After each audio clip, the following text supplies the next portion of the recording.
Te kaumārua tau a ia e mahi ana I roto I te ao tō rangapū. E ko manawa ake ana ngā kare a roto I te whatu manawa o Mita Ririnui, ka toi haere atu nei ia ki tōna rā mutunga I taua mahi. Kua tuku atu nei ia I tana kauhau whakamutunga ki te whare pāremata, hei tāna ko tētahi o ngā take hai ngā kau I roto I ngā tau, ko te whakamanatanga o te ture takutai moana, I te mea I mohio ke ia kaore I tika. I kōrero motu hake mai ia ki te karere. Tāku kauhau whakamutunga, tāku poroporo aki ki te whare nei.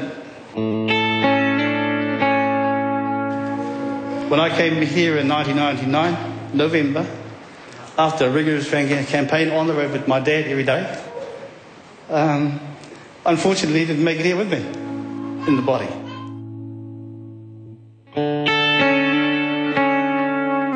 I am left with a keen sense of regret.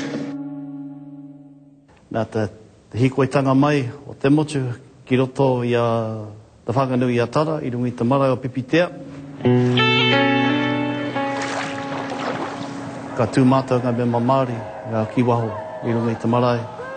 Reira ahakua, te maoro o tō mātou tū, I wahona, I roto nei.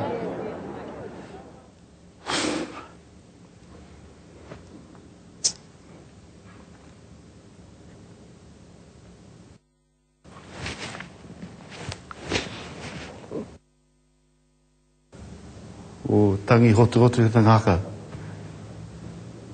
I te ha. I te ki te ngātu te kōtahitanga o atahata iwi.